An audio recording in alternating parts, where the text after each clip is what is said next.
Hey everyone, and welcome back to the Rich Habits Podcast, a top 5 business podcast on Spotify. Surprise, it's our birthday. We are officially 1 year old now. We've been doing this podcast for 52 weeks plus, and we are so excited to jump into everything. But before we jump into the birthday activities, we have to give our normal intro. So if you're not aware, my name is Austin Hankwitz, and I'm joined by my co-host, Robert Croak. Robert is a seasoned entrepreneur in his 50s with more than 200 million in company exits under his belt, and I'm an entrepreneur in my late 20s with a background in finance and economics. Since quitting my full-time job in corporate finance a few years ago, I've built a 7-figure media business and actively advise some of the most well-known fintech companies around the world. As the show name might suggest, every episode we talk about rich habits as they relate to business, finance, and mindset. However, we try and bring you two unique perspectives. One from an industry veteran, which is Robert, and the other myself, someone who's still in the process of building wealth and figuring it all out. Robert, I'm excited to jump into our birthday episode. So what are we going to be talking about? Austin, it's our birthday and we're officially 1 year old.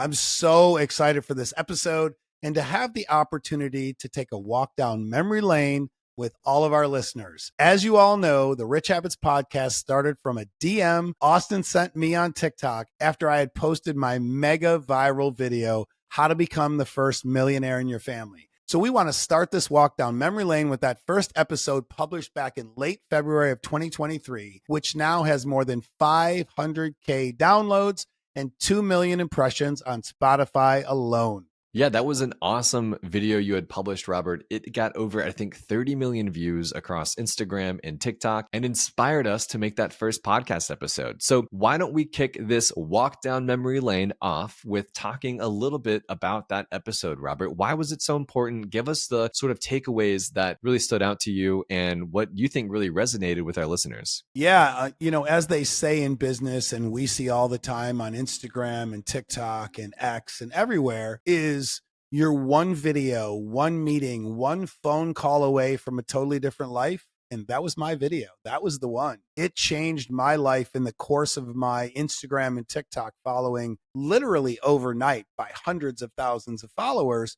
And what that video was just an unscripted kind of expose of me just after a couple glasses of wine, walking down the street, telling everybody, here's how to become the first millionaire in your family.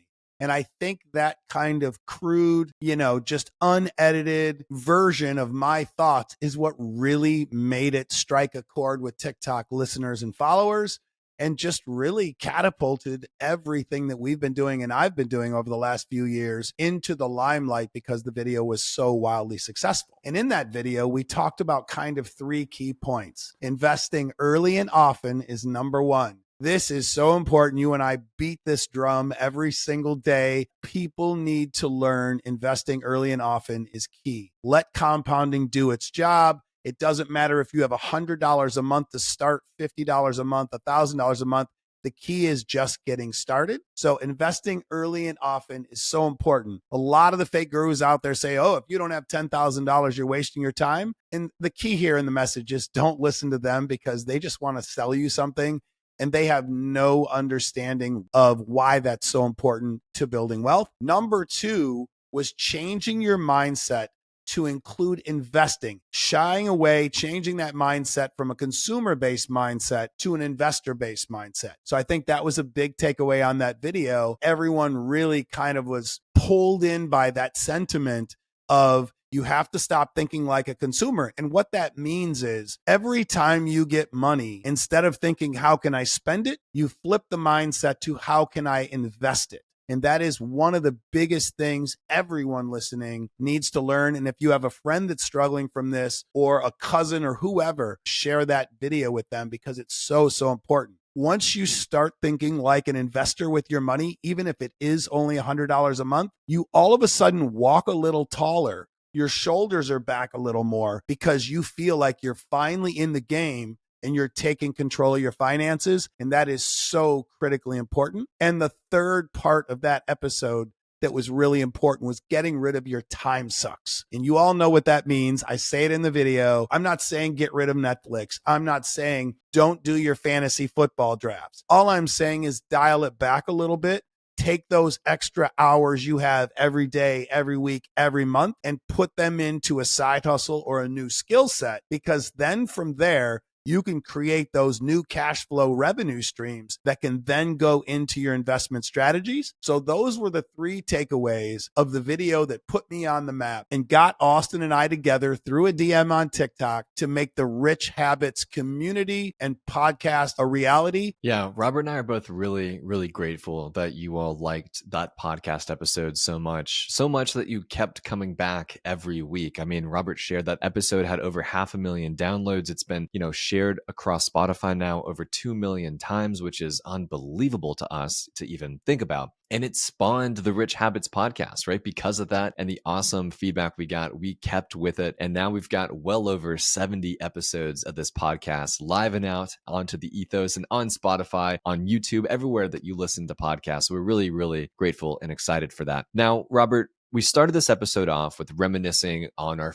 first ever podcast episode and what inspired us to make that episode, which has now turned into the most watched and shared episode of the podcast so far. But now it only makes sense to talk about the episode that catapulted us to the #1 slot on the Spotify business chart back in late September of 2023. So Robert, what episode was that and what did we talk about on that episode? Why did people love it so much? Give us the breakdown. Well, first, I want to touch on the fact that you just gave me goosebumps. But yes, that was episode 29, the 3 simple steps to wealth. That episode had 3 main points. And it starts out with opening the Roth IRA and investing consistently in it. So many people skip this important step. They want to jump right into buying some meme coin, or they want to jump right into buying individual stocks. Well, I will fall on the sword, and I did a TikTok recently about it, that I think having the Roth IRA set up is one of the most important things you can do in your financial journey. End of story, full stop. It's just so incredibly important. And I looked up a stat today too, and I want to read this stat. And I believe it was that only 18% of US adults currently have a Roth IRA set up, which is crazy to me because I think it is the best tool out there to build on your financial journey. And I believe that everyone, the day they turn 18, should have a Roth IRA opened up. Number 2 in that video and episode is I talk about buying real estate the right way. And what does that mean? So we broke down all the different ways to get mortgages, that you should house hack to begin. And I still believe that stands true today. House hacking, I think, is the #1 most important thing anyone can do in the beginning of their real estate journey. So how do we break that down? The simplest form is go find the best mortgage for you. In my opinion right now is the Fannie Mae 5% down mortgage. It's a tremendous product, easier to qualify for. You can buy up to $1.5 million and up to 4 doors. Now, not saying you have to spend $1 million on your first property. It all depends on the area you're in. It could be a $300,000 duplex, but that you're going to house hack in the beginning because, again, I don't believe anyone should buy a primary home as their first investment in real estate because you're tying up too much cash, too much credit, and it's just not a great investment to start. Number 3, and probably Austin and I's favorite, is to diversify your portfolio to fit your needs and risk tolerance. Austin, I'd love to hear your take on this one because you're very, very good at this end of the spectrum. Yeah, I think a lot of people, because of our podcast and of course other information online, but we talk about this a lot, Robert, which is really having that self-reflection of your own needs as an investor. For me, for example, I love passive income. I love getting my dividend distributions every single month. I love doing my covered calls. I love making money passively using my investment portfolio. So I have been able to diversify my portfolio to fit that need and the risk tolerance that comes with that. Other people may really, really want to diversify toward much safer things like T-bills or high yield savings accounts. That's cool. Or on the other side of the aisle, people might want to diversify tied toward Bitcoin and cryptocurrencies and other sort of stocks that have high beta and have a lot of volatility that come with them. That's what's so important about having that self-reflection with yourself is you understand what your risk tolerance is. You're honest with yourself about what your needs are as an investor, and you can diversify your portfolio to fit those needs and fit that risk tolerance. So I agree that is a very important part of your wealth building journey is to have that portfolio that's not just all about what people on the internet tell you, right? The index funds and real estate, but to also have things like passive income focused vehicles like the SPYI or QQQI ETFs, or maybe even cryptocurrency or other high beta stocks that come with volatility, but also potentially more upside. Yeah, I think it's so important for everyone to understand that investing and building wealth is not a one size fits all journey. Everyone can think the best laid plans are going to get them where they want to go. And that's what we try to provide each and every day through our content in the Rich Habits podcast is giving people the blueprint. If everything goes well and you follow along, you take notes and you take action and you really do these things, it's inevitable you're going to be wealthy. That doesn't mean there's not going to be bumps along the way. Trust me, I've had situations come about that have caused me to lose millions of dollars over the years or have a really bad period in my financial journey where I'm going backwards instead of forwards. This happens all the time. That's why we always talk about diversifying in your portfolios and why it is so important. Make the plan, execute the plan, stick with the plan, and always be ready that things can come up to change the plan, but that's okay because you're on the right road. So speaking of building and diversifying your portfolios, our friends at Public recently launched their own podcast called The Rundown. A new rich habit that you can work into your daily routine is listening to The Rundown, Public's new financial podcast. Robert, I actually am a big fan of the podcast. My close friend Zaid Idmani is the host of the podcast. He is a hilarious finance content creator. He's got a lot of personality, but very smart guy. This podcast is only 5 minutes long, right? 5 minutes, that's it. And you'll walk away caught up on which stocks are making the biggest moves for the day and the economic stories that matter most for your portfolio. So check out The Rundown wherever you listen to your podcast. And we'll also be sure to share a link in the description below. I listen to the podcast. I think it's great. So go check out The Rundown. And to be clear, when you hear us talk about another podcast or another newsletter or someone else that provides great information, it's not from a lack of us doing our own research. Trust me, we learn from other people. There are a lot of smart people out there, experts in their own right in what they do. And what I think we're best at is aggregating all of the best strategies and information for all of you to put it into bite-sized chunks so you can act upon it. So that's why I wanted to touch on that just for a second, that we have so many podcasts and so many newsletters that we enjoy as well. Not that we want you to go anywhere, but just to touch on that because it is important to know that we're always aggregating the best information we can find. 100%. And The Rundown is definitely one of them. Now, we can't take a walk down memory lane without bragging on some of our favorite ideas and concepts from 2023. The first thing that comes to mind for me, Robert, which is something you've talked about a lot, was artificial intelligence. Oh my gosh, 2023 was the year of AI, and it seems like 2024 is still shaping up to run with that momentum. I know NVIDIA was something we talked about. I think it was on even episode 12 or 15 way back in June. And we talked about NVIDIA, AIQ, and some of these other artificial intelligence focused investment ideas. And NVIDIA alone is up 170% as a stock since we published that episode. Robert, what do you think about when we talk about AI and reflecting upon some of that? What gets you excited? I mean, it's just incredible because I remember back in like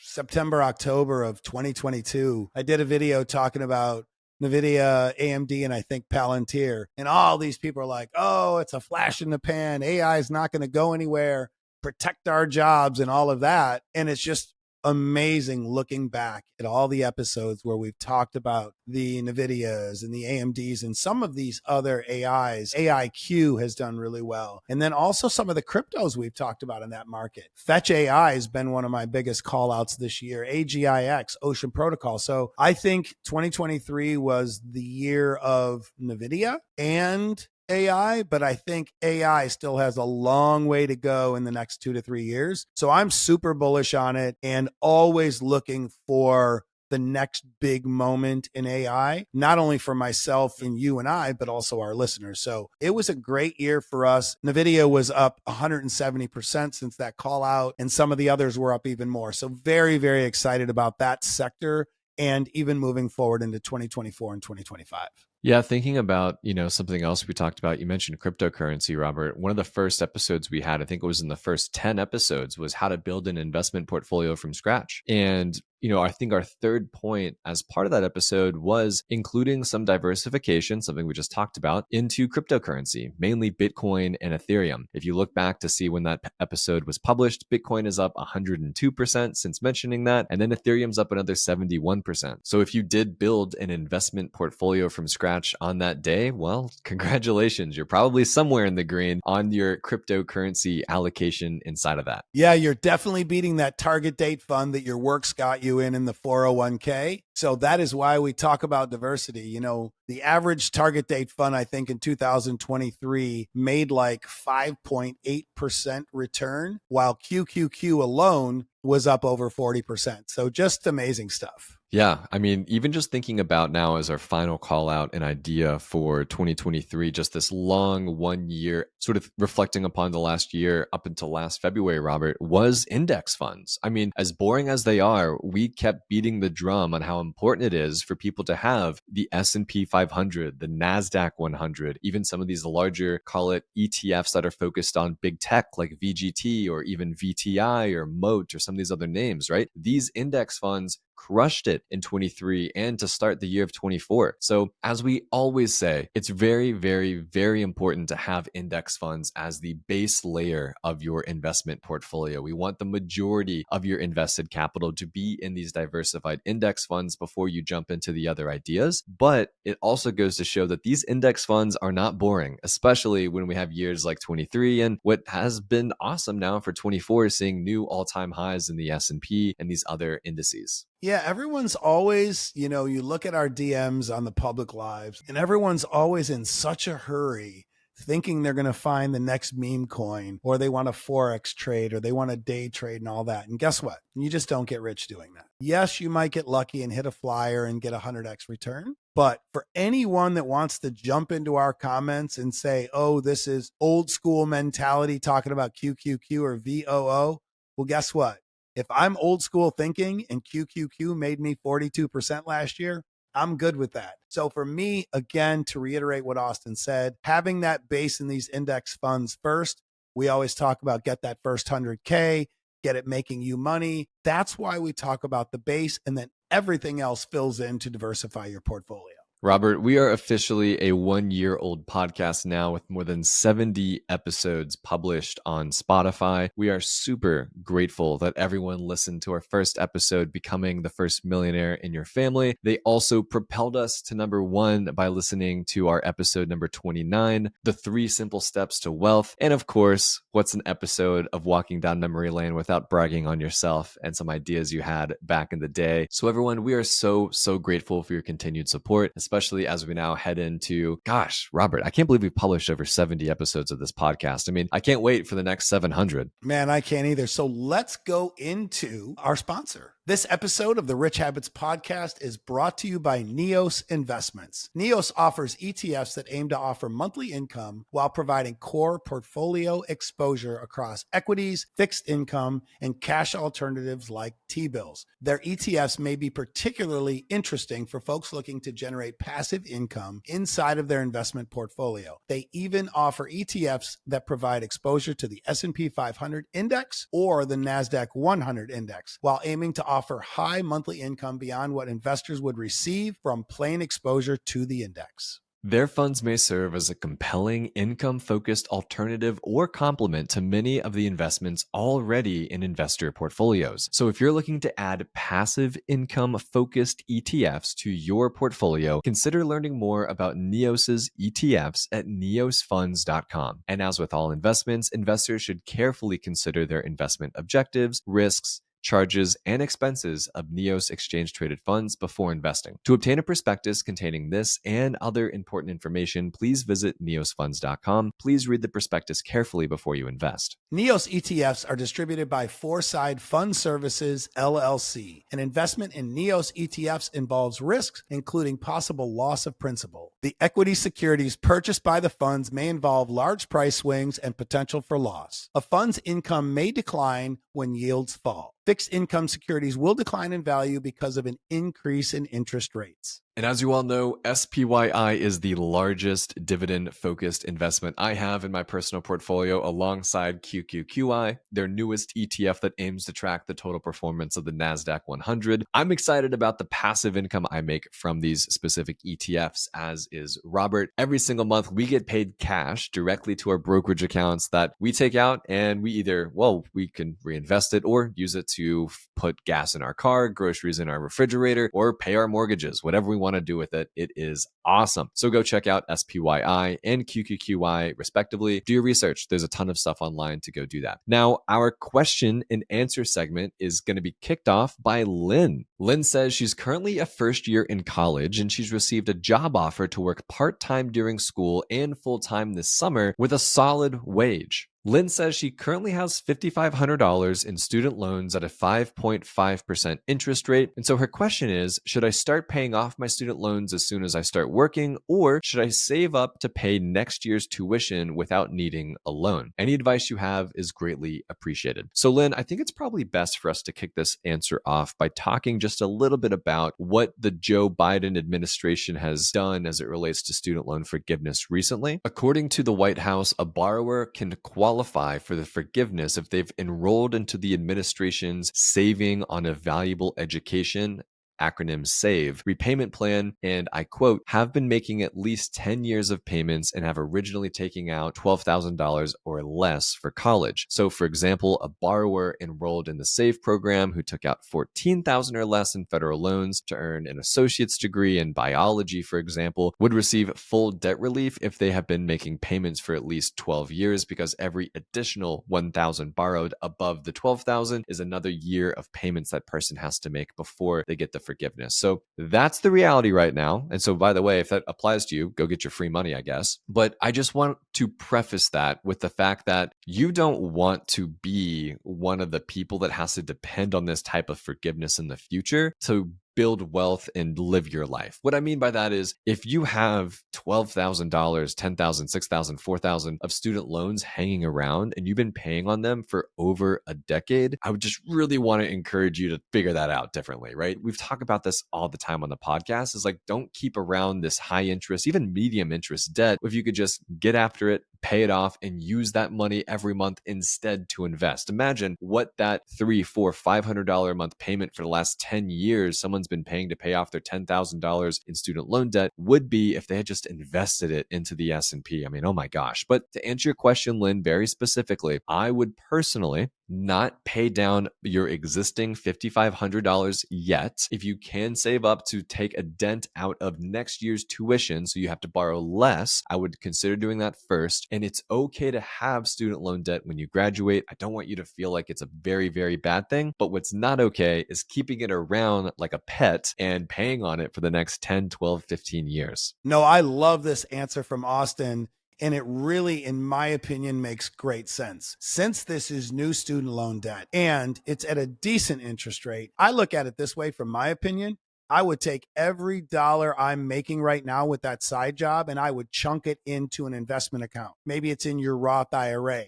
And I just think that would be a really great strategy to look at. Yeah, I think all in all, the most important thing to remember here is not to go into a crazy amount of debt for a degree that is useless to you. You want to know exactly how much you're borrowing, which it obviously seems like you know. You want to know exactly what you're going to make out of college, which it seems like you probably know considering the questions you're asking right now. And you want to know exactly how long it's going to take you making that money out of college to pay off those student loans. As long as you can follow that protocol and pay them off within 1, 2, 5, 6 years or so, you'll be just fine. Thanks, Lynn, for the question. Our next question comes from Kendra. Kendra says, I'm new to investing and I've never invested into individual stocks before. It's mostly just been S&P 500 ETFs and different bonds. Is it better to invest into technology ETFs rather than direct stocks like Nvidia, Apple, or Amazon, or the other way around? I want to learn how to analyze individual stocks and manage these, but I don't know if I'm doing it the right way. Yeah, Kendra, we talk about this every single day to the thousands, millions, whatever it is of people that follow us along through social media. And we always talk about the importance of building your base.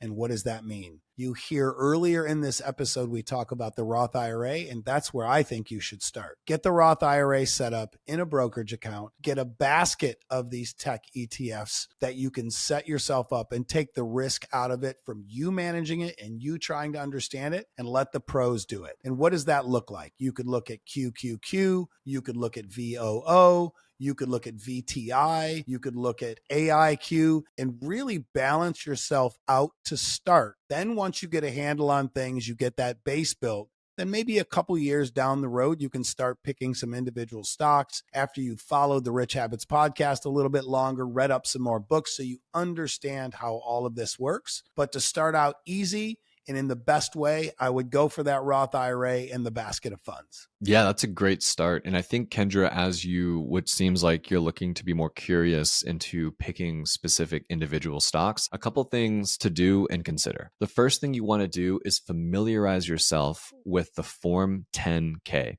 You can go to sec.gov or even go to Google. Just type in NVIDIA 10-K. It'll likely be the first site that pops up from Google, but that is the 200 or so page report that NVIDIA files with the Securities and Exchange Commission that breaks down their entire business. They talk about how they make money. They talk about the risks associated with their business and the landscape they market inside of. Every single publicly traded company has to report this to the SEC, and it's called the 10-K, the 10K. You don't have to read the whole thing. It's several hundred pages long, but I definitely encourage you to read the business part, the risk part, the financial statement part, maybe even the compensation part to see how some of these executives are getting paid. That's the first place I would start before investing into any individual stock. The second place I would do is I would go to their investor relations website. You can go to Google again and type in Apple Investor Relations, click enter, and it's going to be the first one that pops up more than likely. And what this is it's a dedicated portion of these companies' websites that only focus on stock market moving news. Think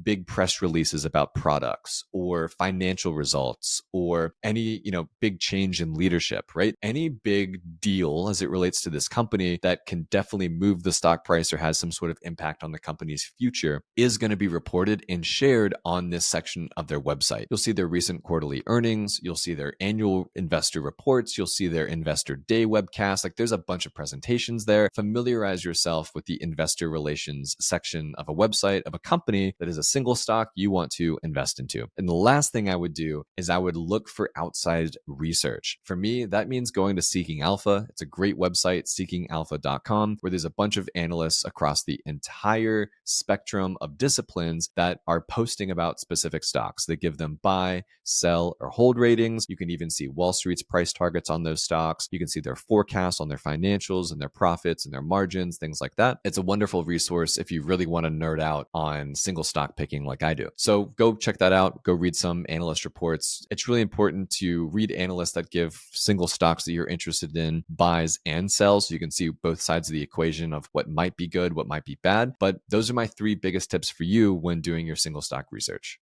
So that was a lot. Austin went down a rabbit hole. That was incredible. We're always learning from Austin. But what that means in layman's terms, do your own research, understand what you're investing in, and just always use good resources on your learning journey, because that will help you understand what you're doing and how to move forward in your investment career. I appreciate the kind words, Robert. Our last question comes from Yolanda. Yolanda says, hello, Austin and Robert. I started listening to the Rich Habits podcast about a month ago, and I love all the content and advice you give to your listeners. It's definitely changed my mindset and how I look at my finances. I recently started doing Uber Eats as a side hustle. I plan on putting aside 20 to 30% of the money I make for taxes. Is it smart to put that 20 to 30% in a high yield savings account or T-bills? Do you guys have any advice on where I should park this money? Thanks in advance. Robert, what do you think? Yeah, I love this. And I am so happy that people are learning to not let your money just sit in a savings or checking account. That's financial suicide. You have to have velocity on your money at all times. Every single time you get that money, you need to get it working for you, because then you're just adding in layers of profit from these various investment strategies. And I love the fact that you're talking about high yield savings and treasury bills, because those are tried and true.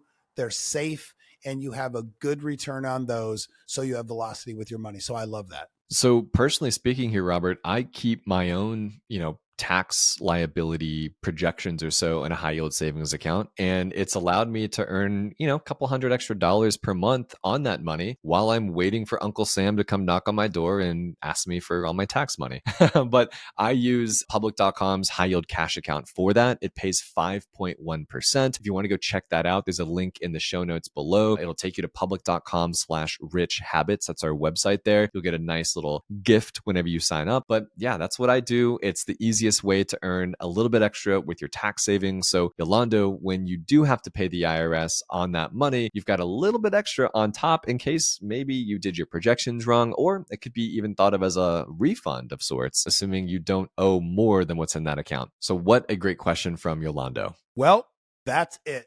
Our birthday episode is in the books. We are so incredibly proud of the Rich Habits podcast and everything we're building. And we're very, very grateful for each and every one of you that follows along every single week and helps us grow. We help you grow. We all get wealthy together and have a good time doing it. So thank you all so, so much. If you're new here, please give us a like and a follow on all the social platforms and a 5-star review, and we'll see you soon. Thanks everyone for hanging out with us over the last 52 weeks on Spotify and on the internet. Building this podcast has been one of the most rewarding things I've done over the last couple years, and it's been a blast. Because of you all, we have been able to top the charts. We've been able to deliver tens of millions of impressions upon Spotify and different social media platforms. And hopefully, the data shows that we've introduced now tens of thousands of people to the investor class, right? Not just the people that make money, but the people that make money now with their investments. That's the biggest thing. That is our goal. We want as many people as possible to have their wealth compound in the markets. If that is the stock market, the real estate market, the cryptocurrency markets, or anything else we talk about here, to inspire you all to make money with your money, have that velocity. And we can't wait to take that velocity with us in 2024. Thanks everyone for hanging out with us over the last year. And we hope you have an awesome start to your week.